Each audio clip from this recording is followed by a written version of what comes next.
Thank you. Hello, good morning, good afternoon, good evening, everyone, wherever you are.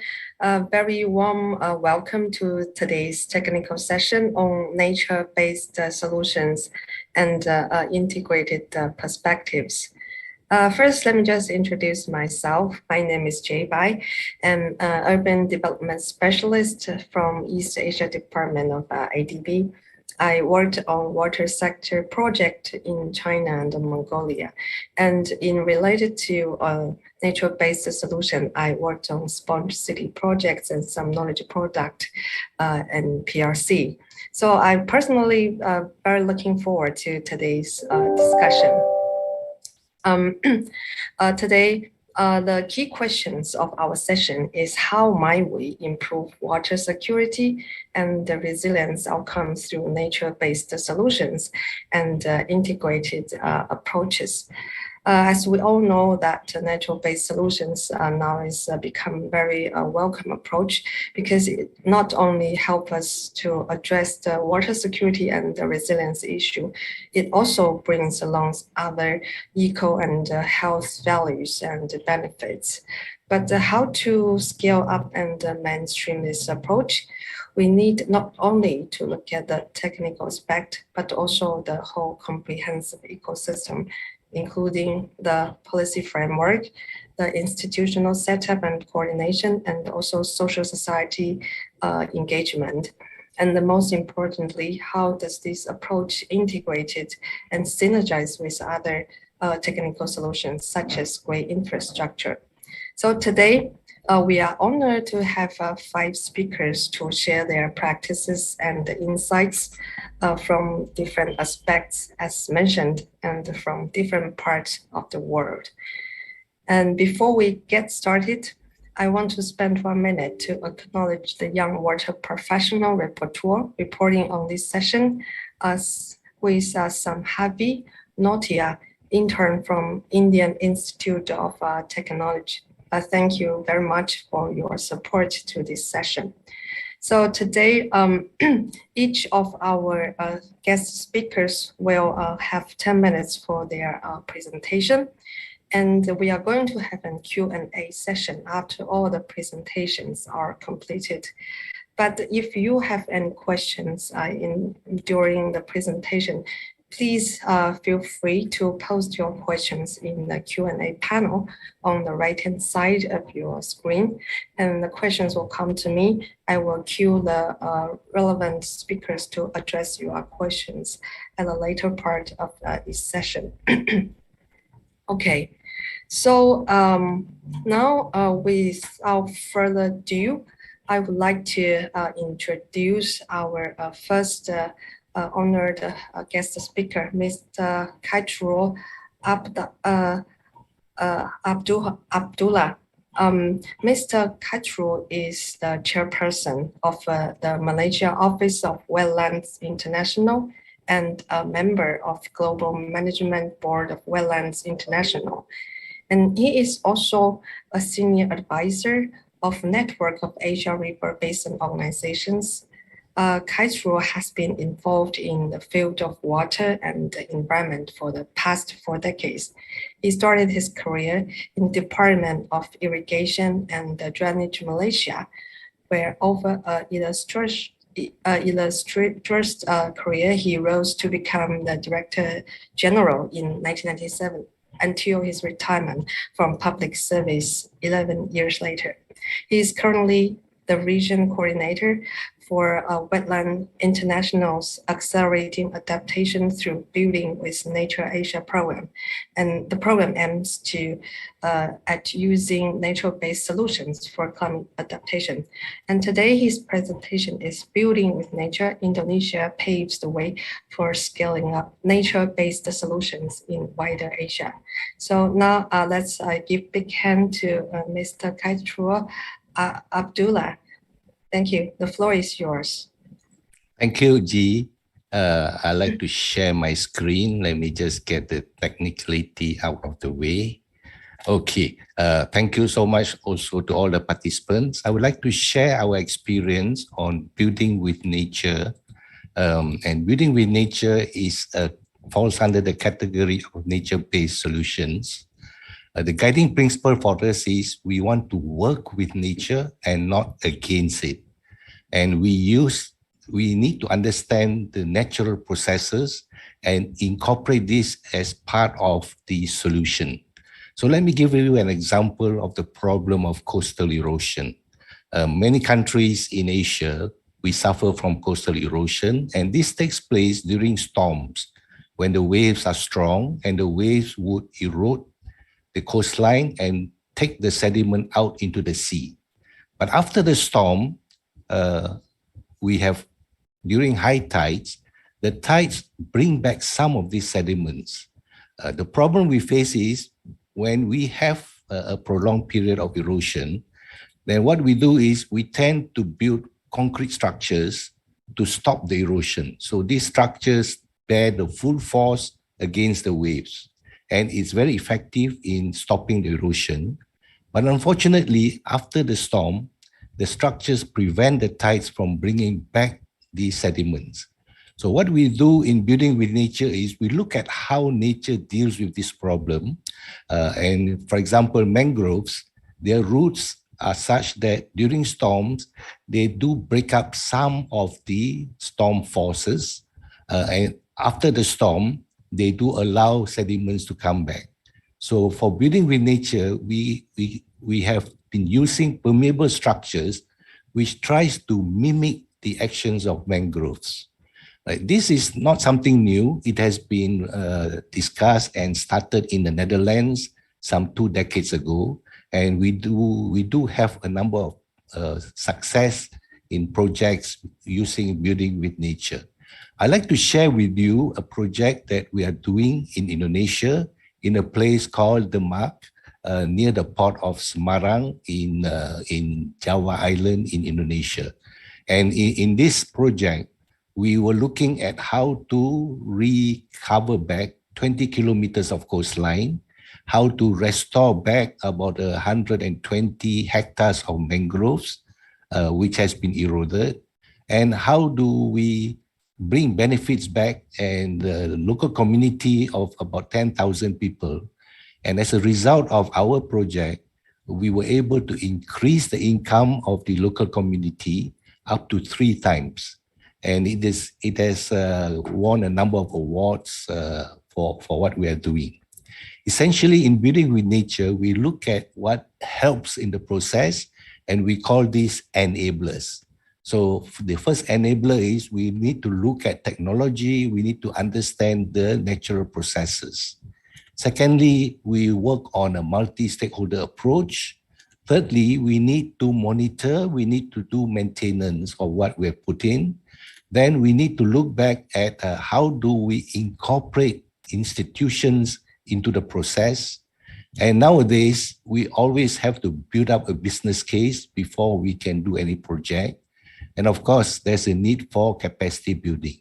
So some of the lessons that we have learned from this project in Indonesia is that in terms of technology, we now need to mix technical and socio-economic measures, which means we need to do it on a multidisciplinary approach. In terms of working with the local community, we need to start early, right from the design stage, and we need to help them to understand what we are trying to do. In terms of managing, we need continuous maintenance, because if you do not maintain the systems, it will fail after some time. And then we need to also look at building a business case. How can we bring in other co-benefits into the revenue streams? How can we incorporate new cost-benefit analysis methods so that we can quantify the social costs and benefits? And in terms of institutional, we work together with some government agencies, because in Asia, a lot of this kind of protection is handled by the government ministries and agencies. And in terms of capacity building, we have to do it at various levels. So we work with the local community to build up their capacity, but we are also collaborating with the government agencies, and we're trying to have this as part of the curriculum in the university. So we are now working on trying to upscale it through what is called Building with Nature Asia. And our vision is that we want to use this as one of the key thrusts in terms of climate adaptation. And we have set for ourselves a very ambitious ambition that by 2030, we are going to benefit more than 30 million people. So presently, we are working in China, in India, in Indonesia, in Malaysia, in the Philippines, and we have just started working in Vietnam. And in each of these countries, we looked at the enablers and we do what is very similar to the scoring method. We looked at, for each enabler, what is the situation in the country. Right? And from that, we're able to then color code it so that if the conditions are favorable, we give it a green color code.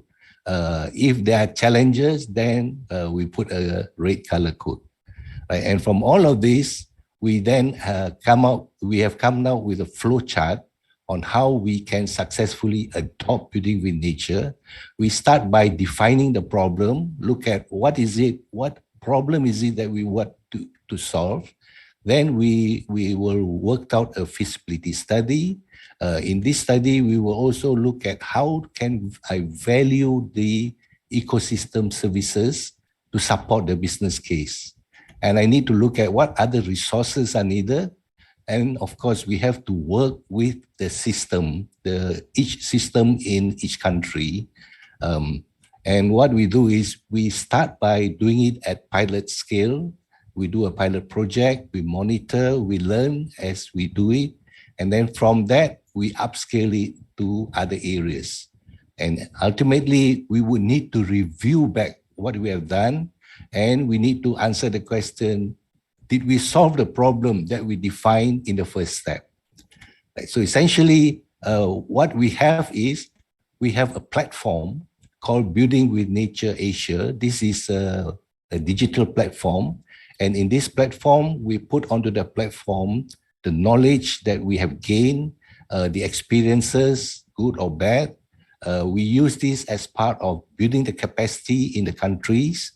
And we also do this by trying to mobilize financing for the pilot projects so that it can start off as a catalyst. And we also use this to develop in each country to the correct policies. So we do this. And at the end of it, we are looking at by 2030, we would mainstream it across Asia. And as I said before, we do have a very ambitious target that it would benefit some 30 million people.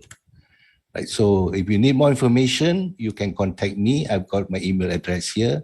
But you can also go to our website where we have put in all the technical guidelines that we have gained the experience from our Building with Nature approach. Right. And I'll be very happy to answer any questions that you have. Right, so thank you for listening to my presentation. Okay, thank you, Mr. Kaitro, for your very insightful presentation. I think this is a wonderful case, and then especially the program you initiated, Building with Nature Asia, will scale up this approach and enabling other countries to practice the same approach.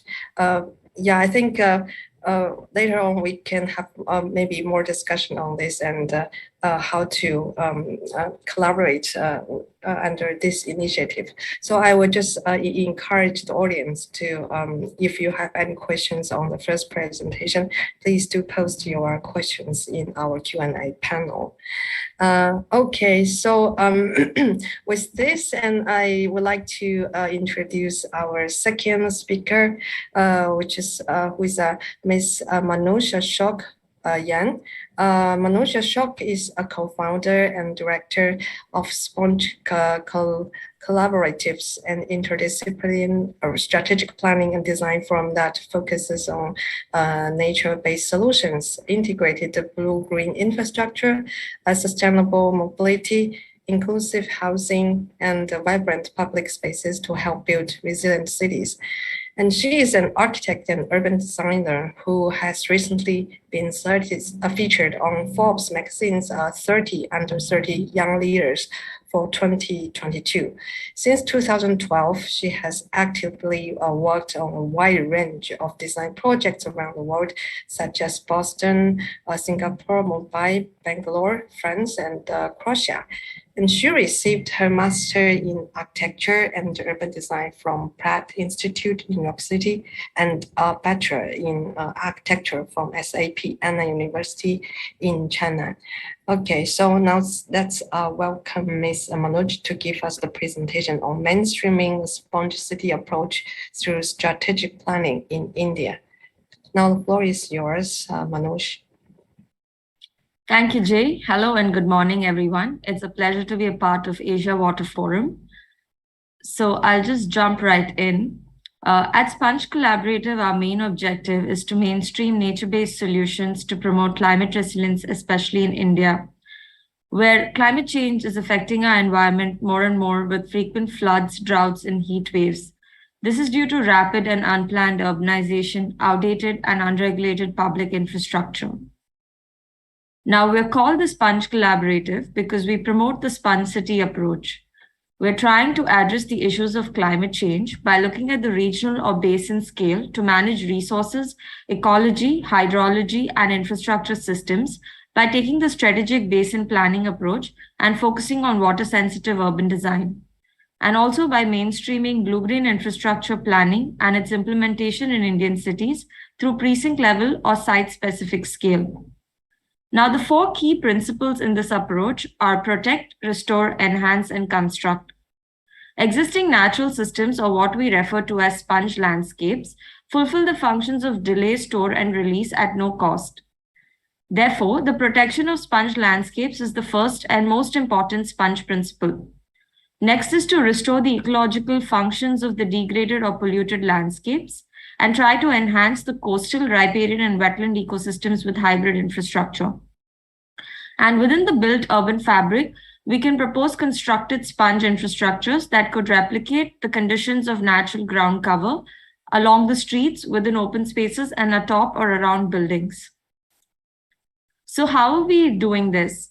It's by propelling nature-based solutions on multiple scales, by understanding the need for institutional capacity building at state and district level, by looking at the metropolitan or basin scale and creating regional planning frameworks that can help set goals and strategies to build resilience. At the neighborhood scale, we're creating water-sensitive master plans or visions, and by demonstrating pilot projects at site scale as proof of concept. So I'll explain each of these through some of our past and current projects in India, where office is based in Chennai and Bangalore. So the first one is the Sponge Handbook Chennai that was completed in 2018. This was a national level urban design competition for South Buckingham Canal, and we proposed a handbook for policymakers and planners in Chennai to build capacity and knowledge around nature-based solutions and the basin planning approach. As part of this, we created a catalog of blue-green infrastructure for open spaces, streets, and buildings, which also identified implementing stakeholders, suitability factors, limitations, and performative ability. We also demonstrated how the toolkit could be used to retrofit existing urban fabric with sponge infrastructure through short-term, medium-term, and long-term interventions that can not only help manage surface runoff and mitigate flooding, but also unlock development potential and have multiple co-benefits. This document was well received. It is used as a reference by many institutions in India and also by government authorities. So we created an ecological vision that can influence long-term metropolitan planning frameworks. The second project is the Adyar Basin Vision that ties urban growth with ecological rejuvenation at a metropolitan scale.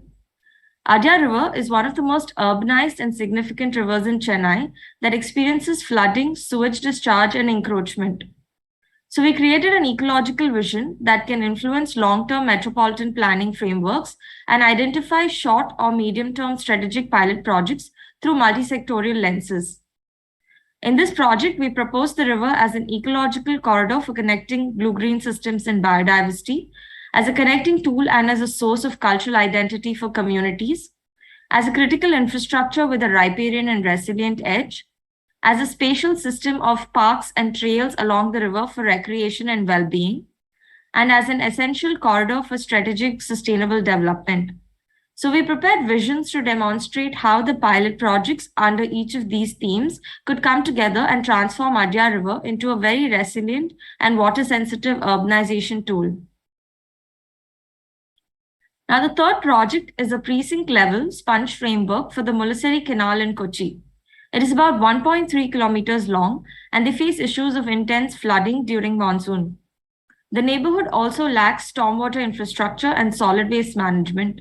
We introduced a cloudburst framework for the neighborhood scale, where we identified collector streets, green streets, and public open spaces that could be used as sponge infrastructure during the rainy season, and we demonstrated how it would perform during different annual rainfall volumes, thereby protecting the critical infrastructure during a cloudburst event and allowing controlled flooding of certain designated areas.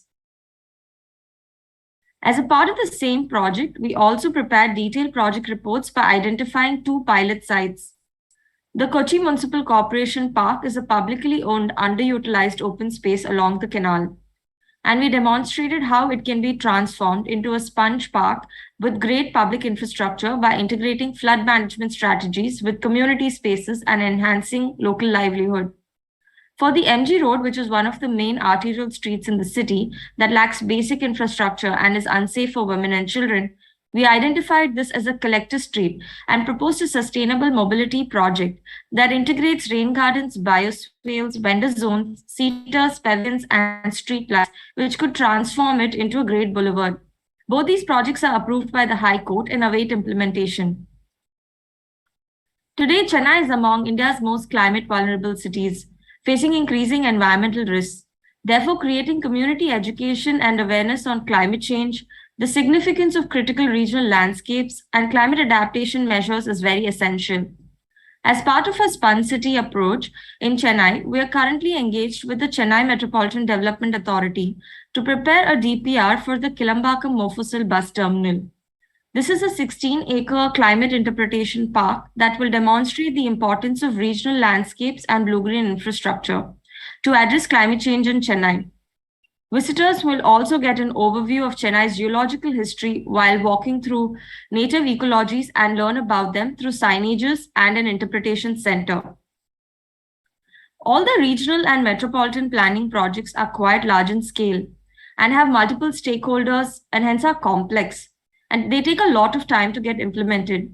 But through identifying pilot projects, we are able to do quick win projects like this one in Coimbatore, where we looked at an open space reservation land and we converted it into a multifunctional green system that enhances biodiversity, blue system that helps in stormwater management, and as a social system that can create social cohesion and integration. So we proposed play areas, community farming, open gym, and an OAT. And we also showed how these infrastructures could transform during a cloudburst scenario. So to conclude, some of our key learnings and recommendations by all of these projects that we have tried to work on in India is compelling visuals and storytellings can be a powerful tool to communicate risk to stakeholders and get buy-in for nature-based solutions. Professionals like us need to integrate high-level visioning exercises with implementable strategic pilots that touch upon multiple priority areas for key stakeholders. Policymakers, planners, urban designers, and engineers need to collaborate to integrate guidelines, plans, and infrastructure projects. There is an urgent need for institutional reform for the design manuals and standards at national level, regulations and bylaws at local level. There's a need for capacity building and training for municipal engineers. There is a need for intergovernmental and multi-scalar coordination for blue-green infrastructure investments and the interdepartmental coordination for implementation and maintenance of these infrastructures. There's also a need to reform the procurement norms for innovative firms in blue-green space, competing against large firms with decades of grey infrastructure experience. And lastly, look at alternate green-blue financing options. So with that, I conclude my presentation. Thank you everyone for listening in. And please share your questions. Thank you, Manoj, very much for this wonderful presentation. You demonstrate a very comprehensive approach from different layers of planning and then development of technical guidelines, and also working on pilot project at the different levels from regional and then community level, or a very micro scale at the street level. But these projects all demonstrate how comprehensive values and benefits that this kind of sponge infrastructure will bring to our society. And then very appreciate your summarize of your takeaways, and I couldn't agree more that now these days practitioners of nature-based solutions needs to have more comprehensive skills and also look into key aspects such as procurement and financing. These are all very important points. Okay, so the next we will have our the third guest speaker, Dr. William van Dersen. William is convinced that water management challenges seldom deals with isolated water issues, but always involves societal challenges as well. Only by considering these broad societal context, the strategies to improve the situation can be developed. He started the Cathago Consultancy in 1995, quite a long time ago, as an independent consultancy for simulation models and the application of model results in policy decision processes. And he combines concepts from hydrology and integrated spatial planning, water management policy development, and ICT tools. He has a strong focus on midterm and long-term water management challenges, adaptation strategies for fast-changing context, the global change, and climate change adaptation. Okay, so now let's welcome Dr. William van Dersen to give us his presentation on You Cannot Clap with One Hand, tidal river management and local communities. Welcome, Dr. William van Dersen. Thank you very much, G, for introducing me. Good morning, good evening, good afternoon, good night to all of you. What I want to talk about is you cannot clap with one hand, adding livelihood consideration to decision-making in water management. I want to start with basically the notice that all the talk that we do about water management, all the talks that we do about adaptation to climate change, nature-based solutions, all we spend on geo, ICT, hydrology, and simulation is only worth the efforts if it adds to improving the livelihoods of people. There's always a focus to what we are doing, and that is improve the livelihoods of people. Development projects that we see are based on generic ideas of growth and modernity. And we make a adaptation that is based on the worldwide lessons learned and globally accepted best practices. We see infrastructural interventions that are changing the physical landscape and that are promising growth and improvement for all. And the question, of course, that we have to ask is, can we be sure that our interventions in the water system actually adds to the improving of the livelihood of the people? My study takes place in Bangladesh, the southwestern delta of Bangladesh, and that is an area that's very vulnerable to flooding and other climate issues. And during the green revolution of the 1970s, the engineers started to protect the Bangladesh Delta from flooding and improve agricultural production by building a polder system, embankments, and artificial water management there. The immediate impacts were very positive. Crop cultivation grew by 100%, and during the monsoon we could start to plant crops, and we were able to attract quite a few of people to settle in this area. In the long term, the story is not that positive. We seem to end up in a system that is a little bit incomplete protection from the destructive floods. And the main problem that's happening is that all of our tidal rivers are dead or dying up due to siltation. There's a lot of sediment being brought into the system, and that has no way to escape other than silting up the channels. So we see this area experiencing more and more waterlogging floods. And waterlogging basically means the land cannot get rid of its water, and that means it's inhibiting cultivation and it's damaging crops a lot. This is what silting up rivers look like, and you can see these rivers don't act as a drainage channel anymore. And this is what waterlogging agriculture looks like, and this is not the situation that we want to see, of course. If we look at that landscape, we can see a lot of things happening there over the last 20 years. And if you look at the dark pattern in this animation, okay, it's working.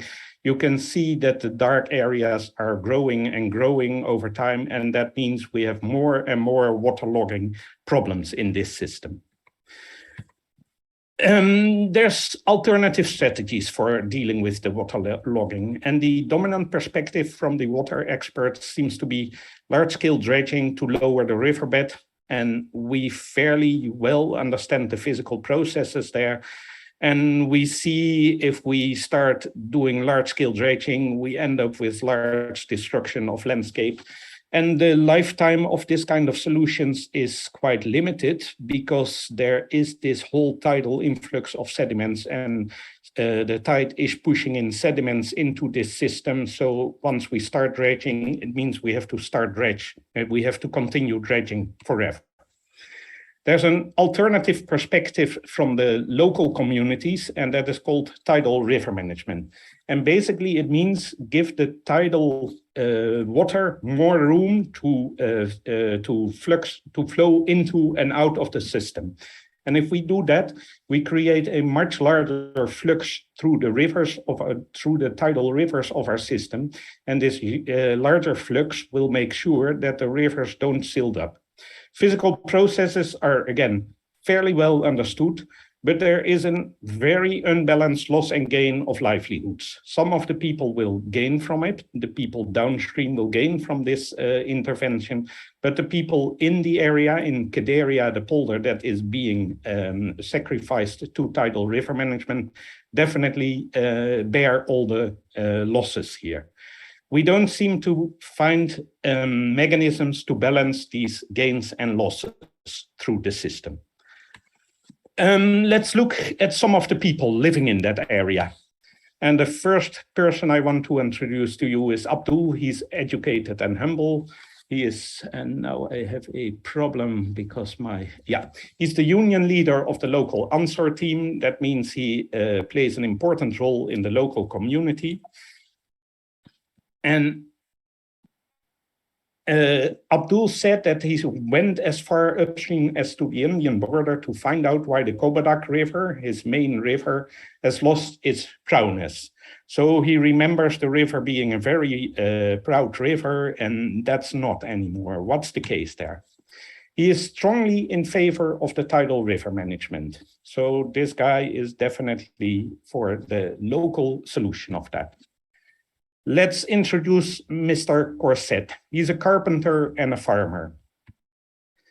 He has been forced to change his profession due to the changes in the nearby river system. It's again the Kobadak River system, and the effects these changes have on his local farmer practices. Basically, he cannot farm anymore. He doesn't own any farmland anymore, and he became a carpenter and a day laborer. He is very much in favor of the river dredging. Dredge the rivers and get rid of this silt. The next one I want to introduce is Mahmouda. She is 50 years old. She lives very close to the area where the large-scale dredging is going on. And the large-scale dredging ends up in, this is her house, and you can see what large-scale dredging does to her livelihood. Do you think the excavation needs to stop since you are suffering? And she is definitely saying, no, it should go on. Although I do suffer, it's only temporary. Excavation will bring good fortune for everyone. If the river gets back its life, that will benefit us all. We are dependent on the river. So no matter what this does to her livelihood, she is definitely in favor of dredging. Okay, so we are looking at 3 different stories and 2 different perspectives from experts. And can we make something, can we include these different perspectives into the decision-making process? That's why we built a game out of this whole thing. And of course, it's a serious game, and we are doing a management simulation with this game. So all these people we interviewed, they are part of a integrated system. So we put them on the system. We describe their life stories. We make them, well, what happened to your situation? What happened to your livelihood? What happened to everything? And we give them the options. Do you want dredging? Do you want a TRM? Do you want other options in the system? And we make them play with their own system. And making them play with their own system means that they have to talk to each other, and they have to find common solutions to the problem, and they have to find shared perspectives to the whole issue. And we make them play even more, and we make them end up in very heated discussions about what is this system about, what is the role of water management in this system, what does it do to our livelihoods. These insights, we bring them into the decision support system. And the decision support system is basically a representation of how do all these people see their system evolving over time. And the decision support system allows us to switch on and off the different interventions in the system. And we can now see what does that do to the livelihoods of the people in this area. Okay, that's a very short introduction to my Tidal River Water Management Water Custodian project.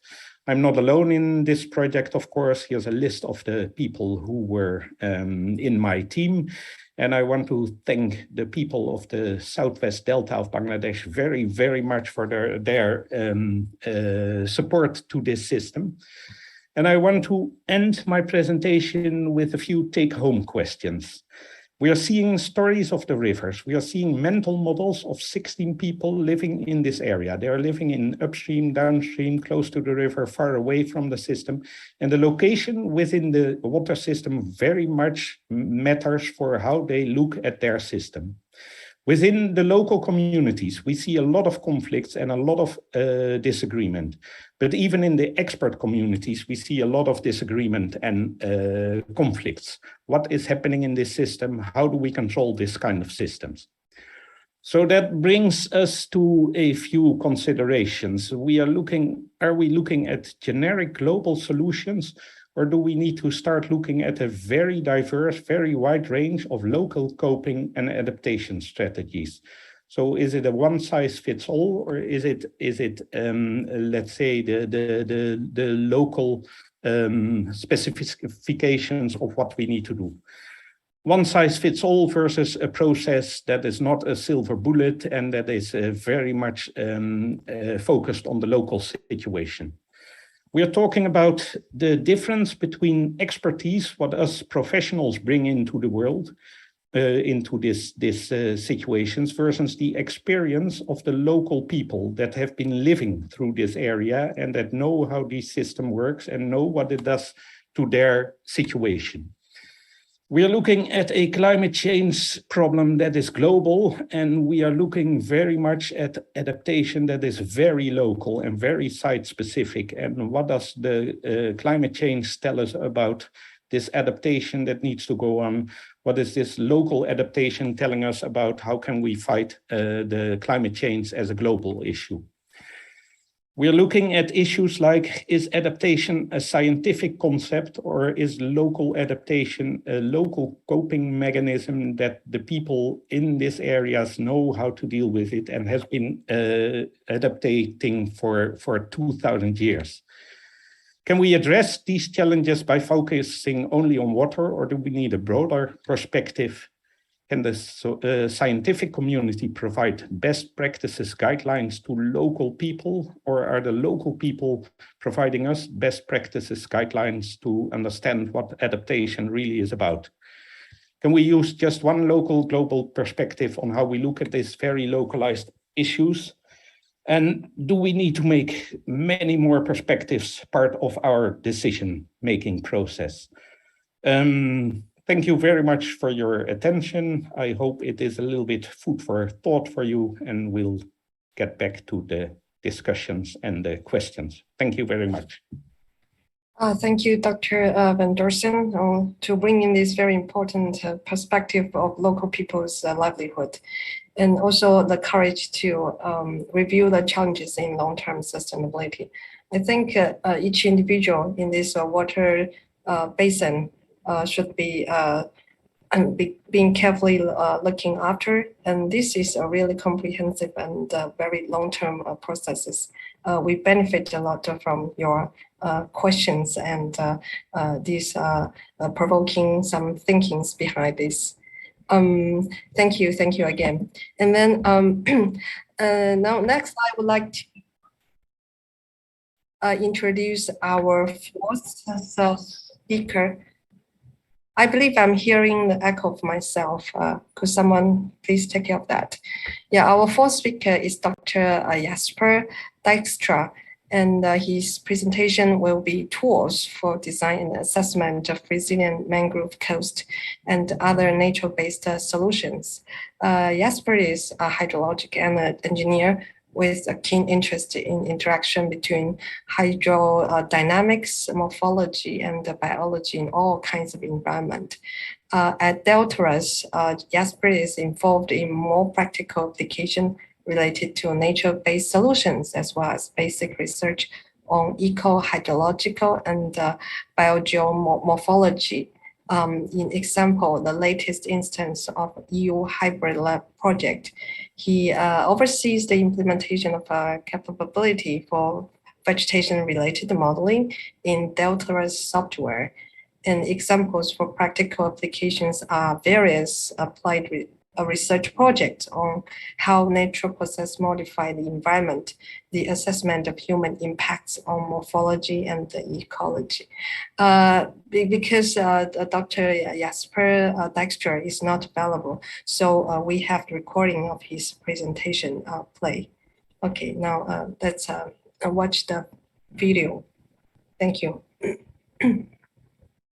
Hi, I'm Jasper Dijkstra from Deltares in the Netherlands, and I would like to inform you on the tools we developed for the design and assessment of resilient mangrove coasts and other nature-based solutions.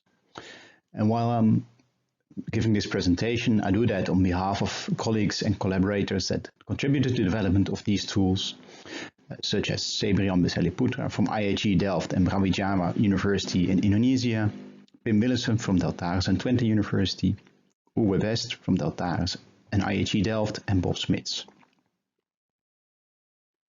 So the rationale for developing these tools is we're interested in managing NBS and nature-based solutions with their functions over their entire design lifetime. So not just now, but also to be able to assess what happens with these functions in the future, in their design lifetime.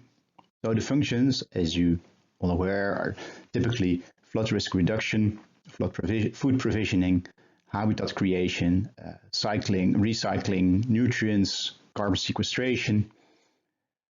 Wetlands like these can be sediment sink, and of course, they're important areas for creating tourism or recreation. And all these functions typically relate to the extent of these wetlands. And that wetland extent is very dynamic over time. It's related to all sorts of processes that govern the development. So it is, for example, related to relative sea level rise, the supply of sediment to these areas, the local wave climate and changes therein, and the cover of the vegetation. such as forest fires, new species moving in, other species moving out, diseases, things like that. So these are all aspects we want to get more grip on to be able to manage nature-based solutions over their lifespan a bit better than we can do now. Because we need to have more grip on it to enable their implementation. Because managers, they need to quantify the benefits, but also the costs of nature-based solutions over time better than we are able to do now. And likewise, other stakeholders are also interested in these functions, and they want to have a better insight, more transparency on what this means to them. So we think there is a need for transparent tools that shed a light on these functions. And those tools can also be used to inform dynamic adaptation pathways to illustrate which solutions are feasible now and which solutions are still interesting in the future, in the near future, and when do we have to change management ways.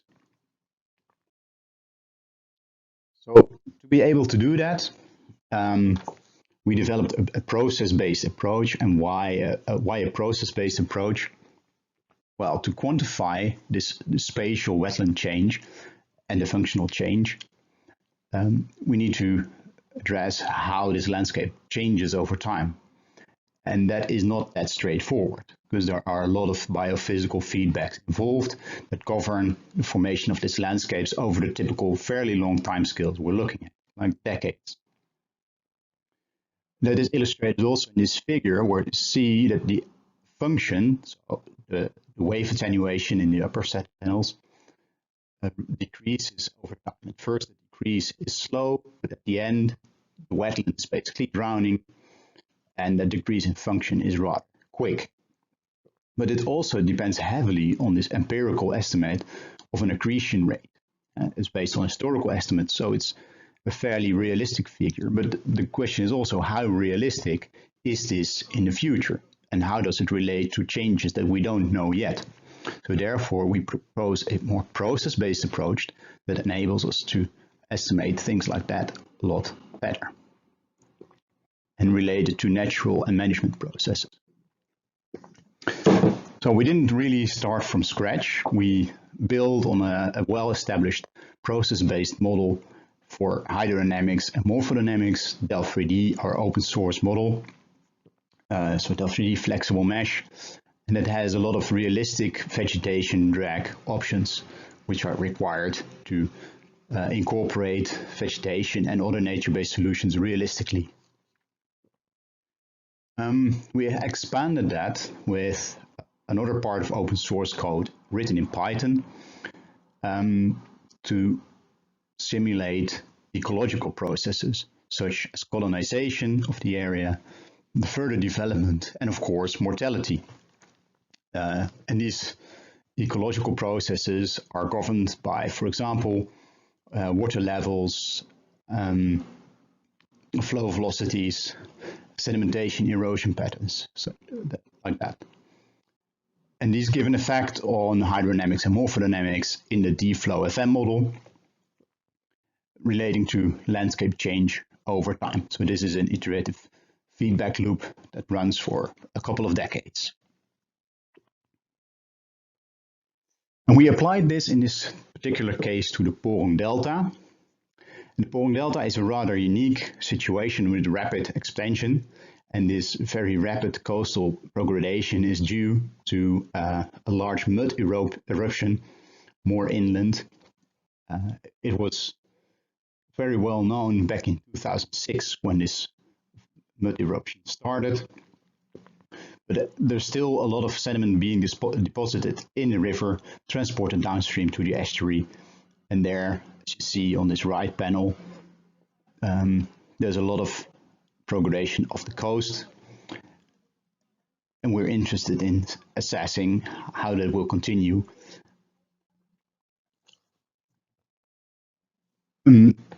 Of course, we can make a process-based model, but we still need to assess whether it is a realistic model or not. In this case, we do that by assessing what vegetation is present and what vegetation has been present and how this mangrove extent developed. So this is basically the calibration process and validation process of the model. And some aspects of this can also be used in simpler assessments and disaster risk reduction assessments of current mangrove extents anywhere. And to do that, we used a drone or UAV with photogrammetry to estimate how much mangroves are present, what is their size, and this relates to, we can prescribe this as an hydraulic roughness in the model. And to verify whether that process-based development makes any sense over longer timescales we're interested in, we used Google Earth Engine to assess the historical development of this area in terms of sedimentation, erosion patterns, but also in terms of vegetation growth. And we can reproduce this quite realistically. To simulate the development of the mangroves, we implemented an individual-based mangrove model, which allows for the spatially explicit simulation of mangrove development over longer timescales. This is largely based on the individual-based model Mesophon, developed by Uwe Grütters et al. And it accounts for a couple of essential processes related to elevation of the soil, or water salinity, and resources such as nutrient availability. And based on these three factors, we can account for the full cycle of the mangrove development over the life cycle. So starting with propagules, develop into seedlings and saplings, and eventually develop into mature trees. And by using an individual-based model, we can account for tree-to-tree interactions, for example, shading, or the amount of space that can occupy in each other's neighborhood. And this is giving quite realistic results, even if we don't use the nutrient availability, which is not a crucial factor in this specific case. And that is what we see here, that proof of concept of this model. We start off with a bare bed and sediment supply from the river, the upstream parts on the left side. And the area is getting slowly, gradually higher and higher. Mangroves start colonizing in the middle. They expand over time, and thereby they reroute the flow more and more around the island. And also sediment ends up in other places, creating opportunities for mangrove establishment over there. So this concept works, and it also gives us the opportunity to assess the things we're ultimately interested in, which are the functions of a wetland. And so that, for example, there's a habitat area that we can assess over time for various scenarios of human interventions. And there's the wave attenuation function that can also be related to different management scenarios. So in the end, we think this is a useful tool to inform management and the creation of adaptation pathways that steer management in the future. So we hope that you think these tools are useful. We really appreciate comments, suggestions for collaboration. Unfortunately, due to the time difference, I cannot answer any questions right now because it's in the middle of the night here. But your questions, suggestions are really appreciated. So please contact me at jasperdijk.taris.nl. Thank you. Okay, thanks, Dr. Jasper and team for this introducing this very fascinating simulation model. So we are kind of behind the schedule. And last but not least, let me introduce the last speaker, Mr. Alvin Commander. Alvin is business development on climate resilient APAC at Royal Housing DHV. He is responsible for the strategy and business development of water resilient portfolio in Asia Pacific. He is also the project manager of flood resilience, river and coastal project in Vietnam and Southeast Asia. Now, Mr. Alvin Commander, the floor is yours. Thank you. Thank you very much for the introduction. So this morning I will talk about not only the nature-based solution or the blue-green solutions, but especially how to fit these solutions into city planning. Often in cities, the space is limitedly available or expensive, and bringing in water solutions require integrated approach. So for the past decade or so, especially my colleague Nanko Dolman, he has been leading this development of this approach, and it's based on 4 quadrants. So this approach we have been applying to many cities worldwide, and first we'll explain what is the approach about, and then I will show an example of Khulna in Bangladesh. So this approach, it tries to enhance the collaboration between the engineering part, the technical part, and the urban planning. It's kind of bringing together the designers and the engineers that both try to work on water issues of a city. So preferably you would start at the first quadrant, number 1, but basically you can start everywhere, and it's an iterative process. So the first quadrant concerns the land use within the city and its topologies. The second quadrant concerns creating an understanding of the water system. And the main question here is, for instance, how is a city located in its watershed? The third quadrant is about quantification. So in the previous slide, we saw a number of models. So that includes calculations, hydraulic modeling, estimating water levels in the river, how much is the water scarcity in a certain area. And the fourth quadrant is actually a toolbox of nature-based solutions, ecosystem services, and green-blue measures that you can apply. Now, these measures you should put back either into the model of number 3 or link them into the planning, which is quadrant number 1. This slide shows the first quadrant. It's about the land use. This is typically the domain of a city planner. On the right, you see a top-down view of the city of New Orleans, and it kind of classifies the different topologies within the city. As cities gradually develop over time, and parts of the cities have different building history.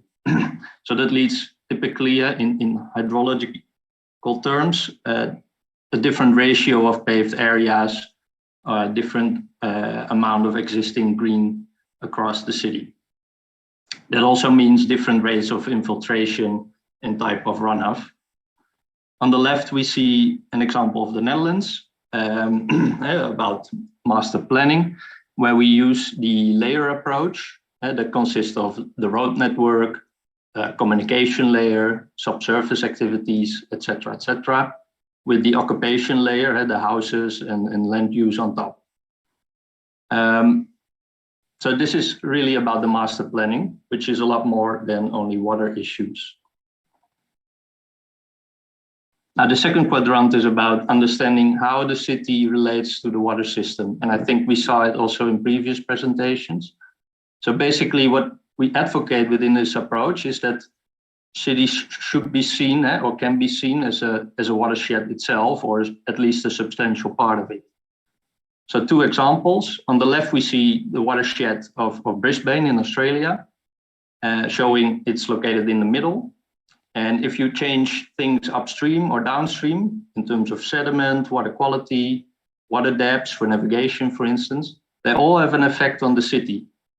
And on the right, you see a kind of a watershed city of the Netherlands, showing many waterways.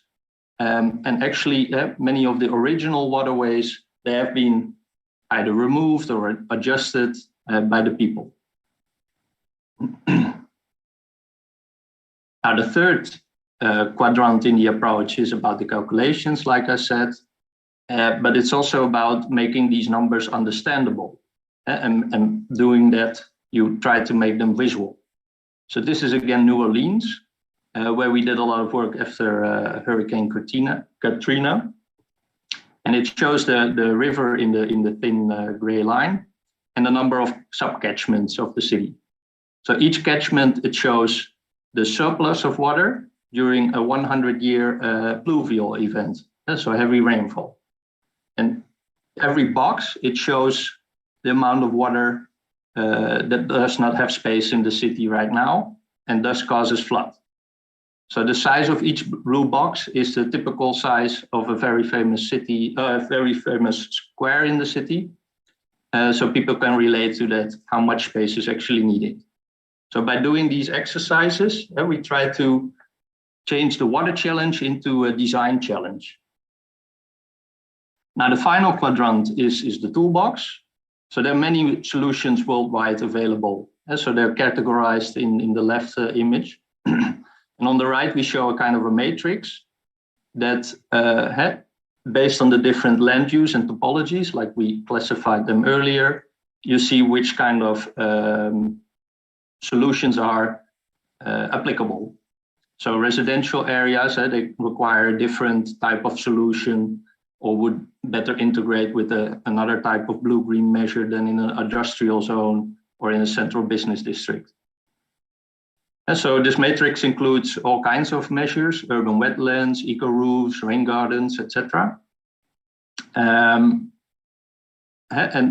you can start applying them to the city. And in the previous quadrant, we had all the calculation tools. You can start testing them and see how they perform. But also in the second quadrant, we need to implement in the city master planning and integrate them with the overall urban environment. Now, this was a little bit of the theory. Now I will show you an example of Kulna.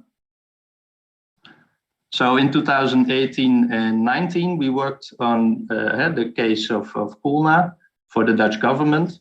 There's more information on the slide, but the assignment was basically to deal with urban water-related challenges in an innovative and inclusive way.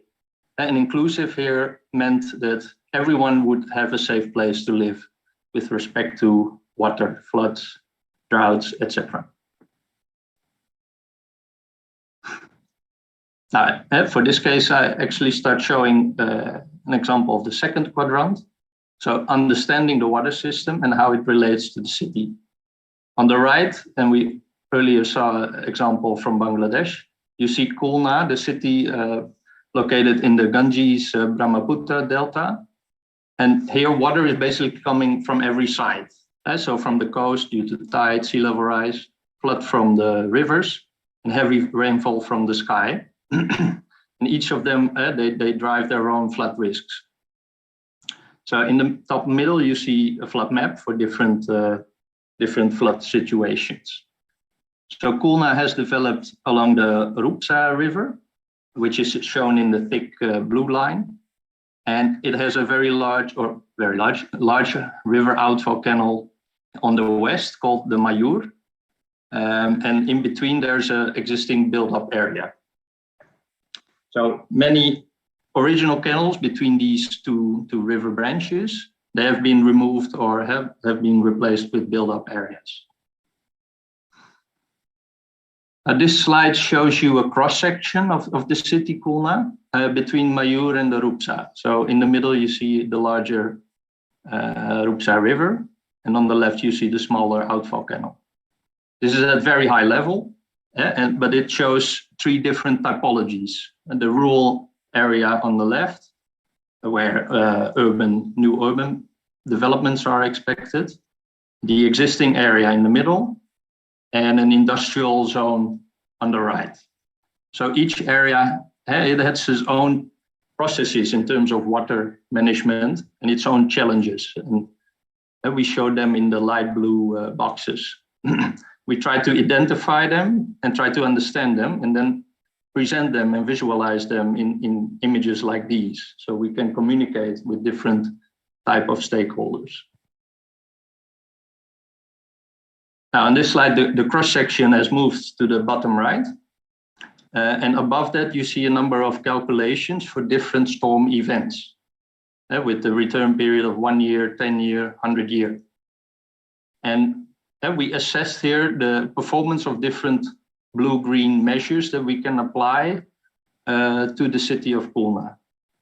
So, for instance, if you create new developments, we can still allocate a lot of space for retention, which is the left column. And the performance is rather good because you can provide a lot of storage.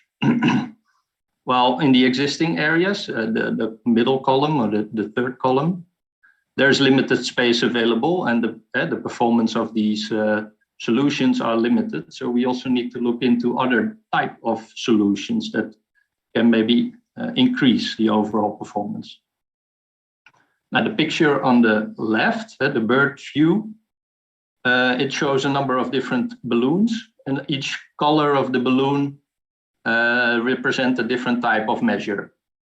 And the number in the box that shows either a water level or a storage volume that can be achieved, or an increase of open water surface, etc. So that shows the potential positive effect it can have on flood management. Now, to reduce the floods in Poolna, there were basically two solution directions. First, it was very important to provide retention across the city to deal with the heavy rainfall. This is what we see on the two toolbox examples on the left. It represents the so-called 100 ponds projects. One shows our existing area where you have limited space. So there you also, aside of improving the retention areas that can be realized there, or maybe the existing retention areas that you can deepen or protect or start making better connections to the water system. You need a little bit more space. So there you can also start applying temporal storage on rooftops, for instance. And in the new areas, you have a little bit of more flexibility and maybe more space, so you can create larger retention areas. Now, the second solution direction that's shown on the right, that concerns the canal outfall, the Mayur. And there we really try to transform this river into an attractive blue-green watercourse. So especially here, water quality was really of an issue. So we try to come up with solutions that fit into the master planning, but typically address the water quality issues. Now, both solution directions, they not only tackle water issues, but I think we saw in previous presentations as well, it's also about bringing value to the city in terms of recreation or improving ecological conditions, or maybe creating a walkable city. These areas can reduce heat stress, for instance. So they have multifunctions, these areas.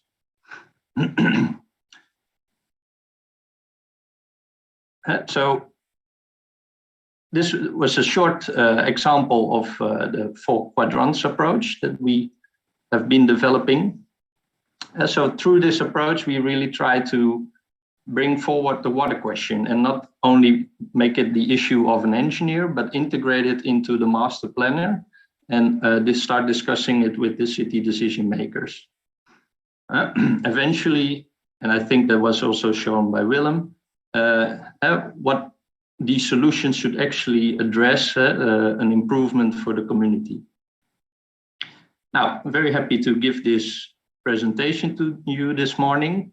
If you have any further questions, please leave them in the chat, or feel free to reach out to me through LinkedIn.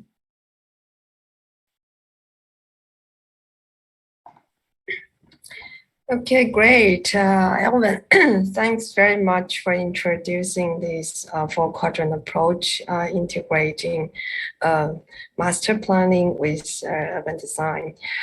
So now we have all the 5 presentations from our guest speakers. Now it's time for our Q&A. We are now at 10 past 10. I think we still have like 18 minutes for Q&A. So now, okay, there are 4 questions now in the question board. So now first one to all speakers. The first question is, can you lead us to studies or reports quantifying the long-term multiple benefits of nature-based solutions? We need this to convince decision makers about the value in money language of nature-based solutions.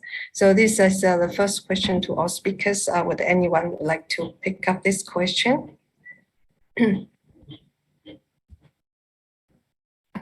Well, maybe since I started off as the first presenter, Please. I'll just share something relating to the questions. What we have is we have produced a report on building with nature in Indonesia. And this report is available to be downloaded from the website. Let me just share my screen. Right, so it's available. We have a report called Building with Nature in Indonesia, and it looks at the work that has been done. And this report, as I said, it's available to be downloaded from the website. I'll also put this web address onto the chat box. But I just want to share with you that within this, we do have in chapter 4 of this report, we have shown some work done on social cost benefit. Right, so let me see if I can change it, show you what is inside the report. So the report itself,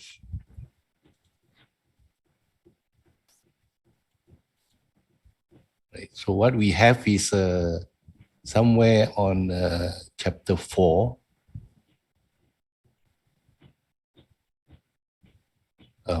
Right. There is this cost benefit analysis that was done, which showed that for the initial investment of 8 million euros, which was provided through EcoShape Foundation as well as some donor countries, we found that the value coming in from aquaculture and also from coastal protection, that we would reach the break-even point after about 5 years. So this is something that would help us when we want to push for this project with our governments.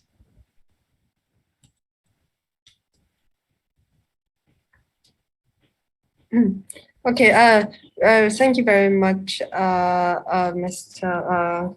Couture, for sharing with us the report on your website. Yes, I think this gives us the guide to some of our audience to some of the analysis you have already prepared. Okay, and this is very important to really to persuade the policy decision makers into this kind of solutions.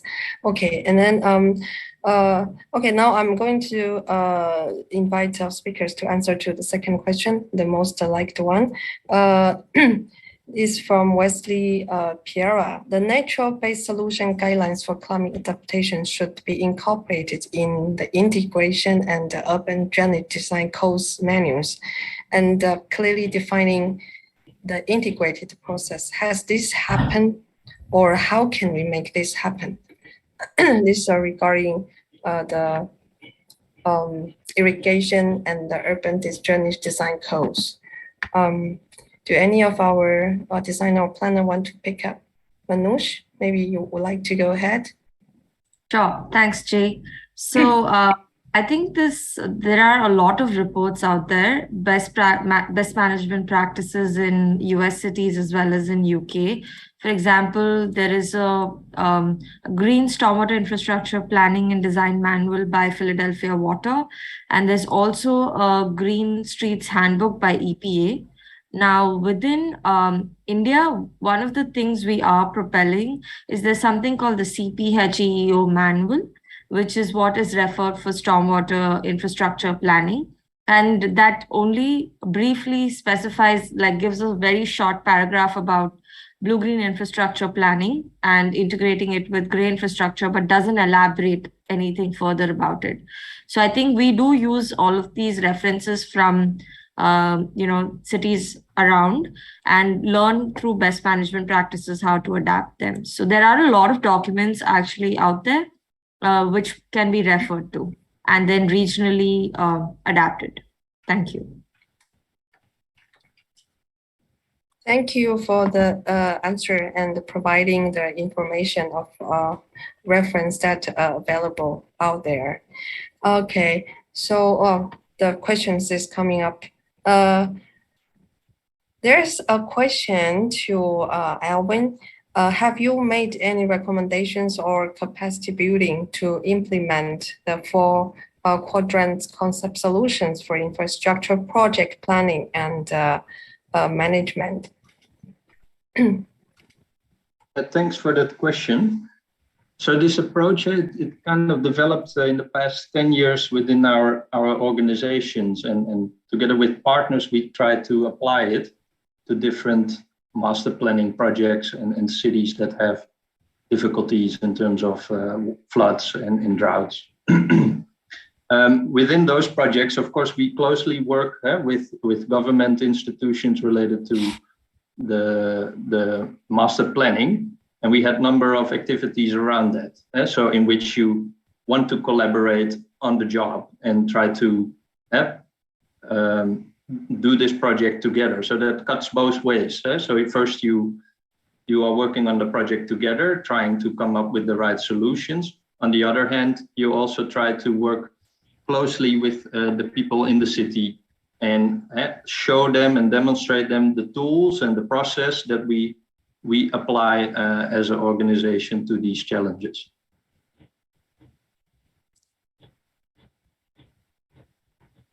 Okay, thanks for this clarification and explanation. Our next question from the audience is again to all the speakers. Do your models and nature-based solution plans account for deep uncertainty? For example, pronounced climate shifts. We'd love to see how nature-based solution is projected to perform given extreme possibilities. Perhaps the business case is to demonstrate extreme adaptability given deep uncertainty.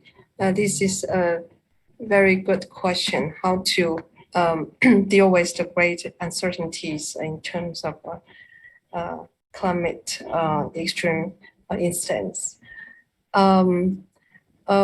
Dr. Van Dersen, if I may, would you like to share some of your insights on this question? Well, thank you. Very interesting question.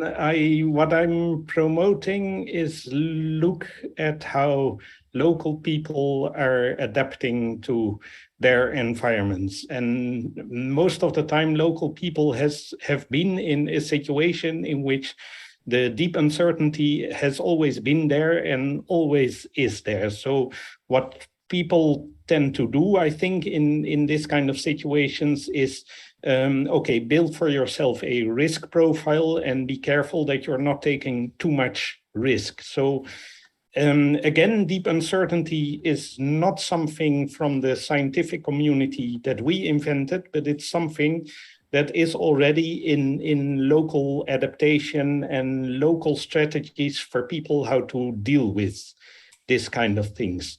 So the main thing, I think, is we all tend to look for where can we build more resilience into the system, where can we build more buffer space into the system. And this always deals with, we don't know what tomorrow will bring. We don't know what next year will bring. So we have a deep uncertainty about this future. How do we deal with that? But again, it's not a scientific concept. It is something that is already in local adaptation strategies. And we are struggling with it. We are not doing a very good job, but it's a more common, let's say, down to the ground concept than we tend to think it is. That's my 2 cents for this. Mm-hmm. Thank you. Yes, I think we have to admit that this will happen, along the courses, not just at the beginning of project development or preparation. When we are doing the modeling or plans, there should be some mechanism to accommodate this kind of uncertainty during the long-term process. Thank you. And then the next question is, this is a very big question. What are the institutional enablers for NBS, and what incentives can drive greater adoption?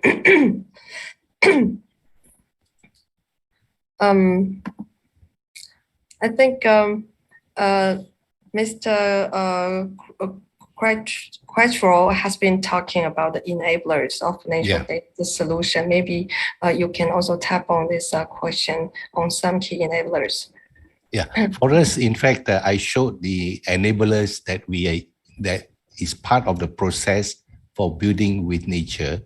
And one of the enabler is how we interact with how we embed the institutions into the process. So in the project that we did in Indonesia, right from the start, we worked with the Ministry of Maritime Affairs and Fisheries, right? Because they are the government agency who is responsible for coming out with a solution to the problems of erosion of the coastline. And we worked with them in making sure that they understand what we are trying to do. At the same time, we are working with the local community. And so finally, it is that they work together, and at the end of it, they could see for themselves the success. And we have reached a stage where when they saw for themselves this success in Demak, the ministry have now upscaled it to 15 other locations in different parts of Indonesia. So for us, we need to bring them in again right from the start. We need to explain to them what we are trying to do. We need to work together with them because, in most Asian countries, an NGO, we just can't come in and do something because government institutions will be very suspicious and would try to oppose it. So in our case, we brought them in right from the start. We made it clear to them they are part of the process. Thank you. And Manoj would like to share more view from the perspective of urban designers and planners about the enablers, the institutional enablers for this nature-based solutions. Sure, Jay, thank you. Just to share a little bit about our experience so far in India in trying to promote nature-based solutions and integrated stormwater best practices, there is a lack of capacity building essentially. And one of the ways we've seen how we could support these scenarios is when we look at let's say, for example, there is a particular project that's going through public litigation, and it's to oppose grey infrastructure, stormwater drains in a certain basin in Chennai. And the way we looked at it was understanding the needs of the people, and also how can we position a win-win strategy for the institution, for the funding agency, for the government authorities, and the community involved. So I think that as Kesrol has rightly mentioned that it's about bringing all the key stakeholders together from the beginning of the process, ensuring that there's enough stewardship and ownership while you're proposing NBS solutions, and also taking care of implementation and maintenance and kind of laying out a roadmap for it, which can help a more smooth process in enabling, creating a more resilient future.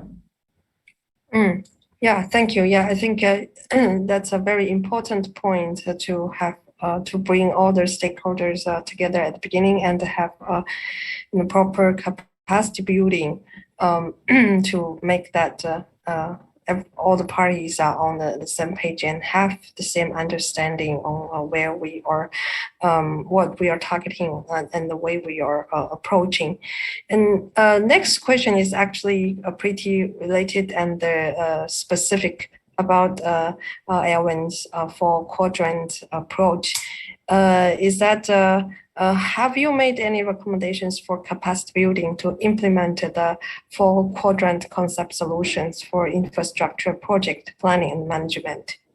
Alwyn, would you like to share any specific, some of your specific experience on this? Yeah, I think I already elaborated a bit on that in the previous question. So the activities that we did in terms of capacity building is very much related to the national government or the national city authority or the city authority that you are working with. I think very important is that these nature-based solutions, they require a lot of space and they really need to be implemented in the overall master planning. So it also requires an understanding of why is this needed. And that's what we try to do through working together closely with the national government counterparts. Okay, thanks a lot for your answer. I think our time is up and we are going to wrap up today's discussion. Great thanks again to our 5 speakers to share your views on technical perspective and then on the community engagement and then how to consider about local communities' benefit. And then the approach we discussed about today is very strategic and also have some very technical details. This is a very productive session and the discussion. So with this, I would like to just wrap up this session. And for our audience, we do encourage you to attend the remaining session of our Asian Water Forum as much as possible. Okay, thank you all, and then see you around. Thank you.